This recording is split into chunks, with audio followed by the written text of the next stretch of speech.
আমি নাম বলবো না, আপনারা সবাই তাকে চিনেন, শায়েখ।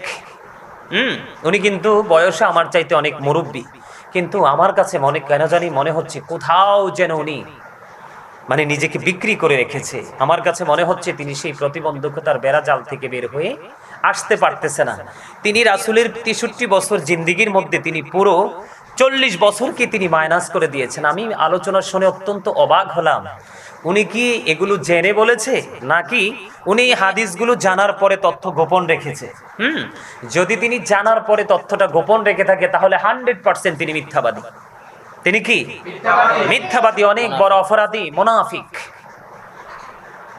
এখন আমাকে কিন্তু আবার ওনার ভক্ত যারা, তারা কিন্তু বকাবকি শুরু করবে। আমাকে বকাবকি করলে কিছু যায় আসে না, কারণ আমরা বকাবকি খেতে খেতেই আমাদের অভ্যস্ত। আমরা কিন্তু কারোর সাথে রাগ করি না।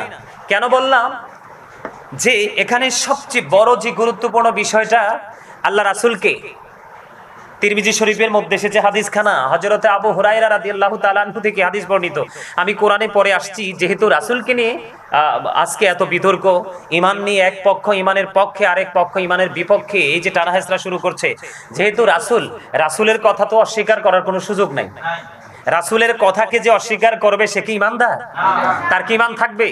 তার নামাজ, রোজা, হজ, যাকাতে পৃথিবীর কোনো আমল কি কবুল হবে? হবে না।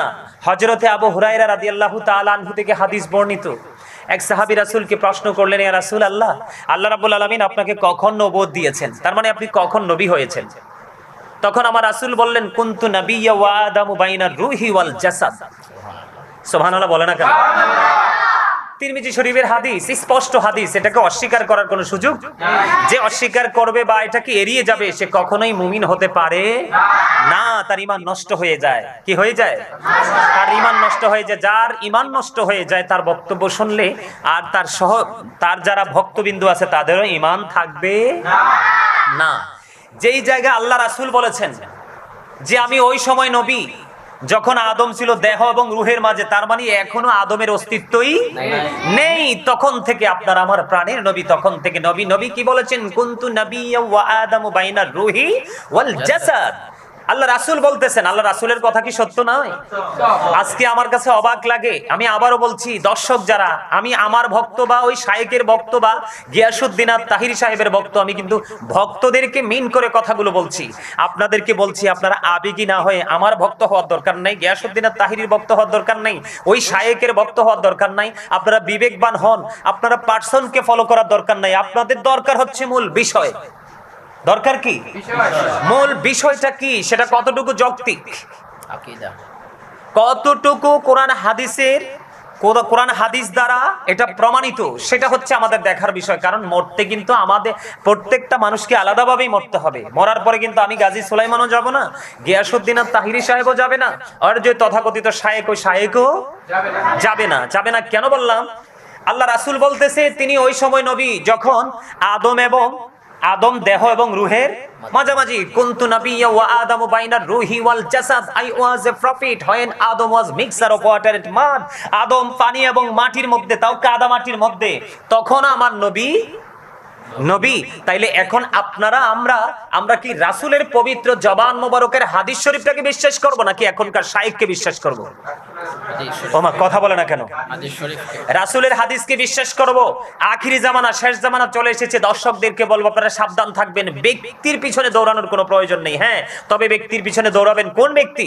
যেই ব্যক্তির সিনায় আল্লাহর প্রেম, রাসূল প্রেম, ওলি প্রেম, সাহাবায়ে কেরামের প্রেম, মানে ধীরে ধীরে যাদের মাধ্যমে আজ পর্যন্ত আমরা ইসলাম পেয়েছি, পূর্বসূরি যারা আইম্মায়ে কেরাম ছিলেন তাদের প্রতি ধীরে ধীরে স্টেপ বাই স্টেপ শ্রদ্ধা রেখে যে আলেমগুলো কথা বলে, আলোচনা করে, ঈমানকে শক্ত করার জন্য তারা পরিশ্রম করে, ওই সমস্ত আলেমদের সাথে যুক্ত হবেন। কারণ ওই সমস্ত আলেমগুলো হলো হক, আর এই হক হলো আহলে সুন্নাত ওয়াল জামাতের অন্তর্ভুক্ত। এখন বলবেন আপনারা আহলে সুন্নাত ওয়াল জামাতের মধ্যে তো অনেক বক্তা পীর নাম দিয়ে তারা অনেক ভণ্ডামি করছে। আমি অস্বীকার করছি না, আপনাদের মধ্যেও তো আছে ওপেনলি ভণ্ডামি করছে। কোরআন হাদিসের সহি প্রমাণ থাকার পরও ভণ্ডামি করতেছে, আছে না আমাদের মধ্যে? তো একজন বা দুইজন পার্সনের জন্য তো গোটা টিম তো কলঙ্কিত হতে পারে না। পারে? একজন বা দুইজনের জন্য গোটা টিমটা কি কলঙ্কিত হতে পারে? কখনোই কলঙ্কিত হতে পারে না। সবাইকে বলছি আমার কথাগুলো একটু মন দিয়ে শুনুন। আল্লাহ রাসূল বলেছেন তিনি মায়ের রেহেমে আসার আগে থেকেই তিনি নবী। সুবহানাল্লাহ বলে না? আরে সবাই চুপ থাকলে কিভাবে হইব? কি? তিনি মায়ের রেহেমে আসার আগে তিনি নবী। এখানে একটা হাদিস, এটা তিরমিজি শরীফের মধ্যে আসছে। আরেকটা হাদিস আছে তাফসিরে রুহুল বায়ানে, একাধিক বয়ান আমি এই দলিলটা দিয়েছি, প্রমাণ দিয়েছি। সেটার রাবিও হযরতে আবু হুরায়রা রাদিয়াল্লাহু তাআলা আনহু একদিন জিবরাইল আলাইহিস সালাম প্রশ্ন করলেন, ইয়া রাসূলুল্লাহ, আমার রাসূল প্রশ্ন করলেন জিবরাইল আলাইহিস সালামকে, জিবরাইল তোমার বয়স কত? ইয়া রাসূলুল্লাহ, আমার বয়স কত আমি বলতে পারবো না, তবে একটা ঘটনা আমি আপনাকে বলতে পারবো। তখন আমার রাসূল বললেন, তুমি কি ঘটনাটা বলো। তখন জিবরাইল আলাইহিস সালাম আমার রাসূলকে বলতেছেন, তাফসীরে রুহুল বায়ানের ৩য় খণ্ড ৫৪৩ পৃষ্ঠা উল্লেখ রয়েছে, হাদিসের রাবী হলেন হযরতে আবু হুরায়রা রাদিয়াল্লাহু তাআলা আনহু। আমার রাসূলকে যখন প্রশ্ন করা হলো, আমার রাসূল যখন প্রশ্ন করলেন, জিবরাইল বললেন, ইয়া রাসূলুল্লাহ, চতুর্থ আসমান মতান্তরে সপ্তম আসমানের উপর একটা তারা ওঠা অবস্থায় দেখেছি ৭০,০০০ বছর। এটা ওঠা অবস্থায় ৭০,০০০ বছর থাকতো, আবার যখন অস্ত যাইতো অস্তমিত অবস্থায় ৭০,০০০ বছর থাকতো। এই দৃশ্যটা আমি আমার জীবনে এই যাবৎকাল আমি ৭২,০০০ বার দেখেছি। সঙ্গে সঙ্গে আল্লাহ রাসূল বলেছেন, আমি আমার আল্লাহর ইজ্জতের কসম করে বলছি জিবরাইল, ওই তারাটাই ছিলাম আমি, নবী।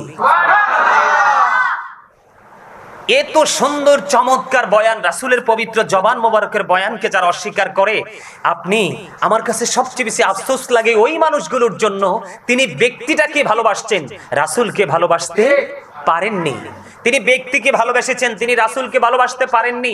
ওই ব্যক্তি এত বড় একটা অন্যায় করেছে, কারণ হলো অন্তর দ্বারা, সাপোর্টের দ্বারা, জবান দ্বারা, কোনো কিছু দ্বারা যদি কোনো অংশে রাসূলের ইজ্জতকে ছোট করা হয়, তাহলে এটা কুফরি হয়ে যায়।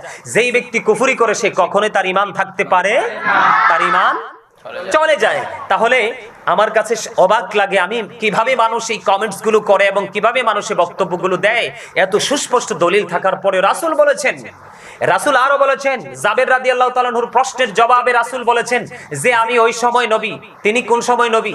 তখন যখন কোনো কিছুই ছিল না। আল্লাহ রাব্বুল আলামিন আল্লাহর হাবিবের নূর মোবারককে সৃষ্টি করেছেন। আউয়ালু মা খালাকাল্লাহু নূরি। জোরে জোরে কয় না সুবহানাল্লাহ, আর জোরে সুবহানাল্লাহ। রাসূল এটাও বলেছেন, আনা নূরুম মিন নূরিল্লাহি ওয়া কুল্লু শাইইন মিন নূরি। রাসূল বলেছেন, I am from the light of Allah and everything has been created from my light. আমি আল্লাহর নূর থেকে, আর সৃষ্টির প্রত্যেকটা বস্তু আমি নবীর নূর থেকে। অস্বীকার করার কোনো সুযোগ আছে? যে অস্বীকার করবে তার ঈমান থাকবে। আমি আপনাদেরকে সাবধান করে দিচ্ছি, দেশ এবং প্রবাস থেকে আমাকে গালি দেন, আমার কোনো আপত্তি নেই, কারণ আমি কে? আমি আপনার কবরে যাব না, কিন্তু আপনার কবরে রাসূলের সাথে দিদার হবে। হাসরে আপনার সুপারিশ রাসূল করবে। তো এই জন্য আমি সবাইকে বিনীতভাবে আজকে এই বিষয়টা নিয়ে আলোচনা আমি করতে চাই, আরো একটু আলোচনা করতে চাই। আমি পরে যাব যে এই রাসূলের বিরুদ্ধে, রাসূলকে ছোট করে খাটো করে কথা বললে যে কি অবস্থা হতে পারে, আল্লাহ কোরআনে কি বলেছেন সেই দলিল আমি পরে দিব। তার আগে আমি বলতে চাই, আল্লাহ রাসূল নিজেই বলেছেন তিনি ওই সময় নবী যখন আদমের অস্তিত্ব ছিল না। তখন এটা অস্বীকার করবে কারা? যারা বেঈমান, যারা মুনাফিক, যারা রাসূলের দুশমন, তারাই করবে। কারা করবে? কোন সুস্থ মানুষ এটাকে বিশ্বাস করবে না। বেঈমান কাফেরেরা কখনো কোরআনের প্রেমে পড়ে, কখনো রাসূলের প্রেমে পড়ে, কিন্তু বেঈমান কাফেরেরা, মুশরিকেরা তারা মুসলমান হচ্ছে। আর দুঃখজনক হলেও সত্য, আমরা মুসলমান নাম দেওয়ার পরেও রাসূলের সাথে বেয়াদবি করতে করতে কিন্তু আমরা ঈমান হারা হয়ে যাচ্ছি। কেরা হয়ে যাচ্ছি? কারণ রাসূলকে ভালোবাসা ফরজ, রাসূলকে মূল্যায়ন করা ফরজ, রাসূলকে মর্যাদা দিতে কি শুধু আমি গাজী সুলাইমান বলেছি? আহলে সুন্নাত ওয়াল জামাতের অন্যান্য আলেমরা বলেছে। আল্লাহ বলেছেন, ইন্না আরসালনাকা শাহিদাও ওয়া মুবাশশিরাও ওয়া নাযীরাল লিতুমিনু বিল্লাহি ওয়া রাসূলিহি ওয়া তুআযযিরুহু ওয়া তুওয়াক্কিরুহু। আসেনি হাফেজ সাহেব? কথা বলে না। আসেনি হাফেজ সাহেব? আব্দুল্লাহ বলো, আসেনি? সূরা ফাত, কিন্তু সূরা ফাতে আল্লাহ রাব্বুল আলামিন বলেছেন, আল্লাহর হাবিবকে পাঠিয়েছেন কি হিসাবে? সাক্ষী হিসাবে, সুসংবাদদাতা হিসাবে, ভয় প্রদর্শক হিসাবে। লিতুমিনু বিল্লাহি ওয়া রাসূলিহি, যাতে তোমরা আল্লাহ এবং আল্লাহর রাসূলের প্রতি কি আনতে পারো? ঈমান আনো। ওয়া তুআযযিরুহু ওয়া তুওয়াক্কিরুহু, তোমরা তাকে কি করো? আল্লাহর হাবিবকে সাহায্য করো এবং সম্মান করো। বলেছে কে? আল্লাহ। এখন আপনাদের কাছে আমার প্রশ্ন, যে ব্যক্তি রাসূলের 40 বছরকে কি নবী ছিলেন না তিনি, মানে তার এত বড় স্পর্ধা, এত বড় দুঃসাহস হলো কি করে?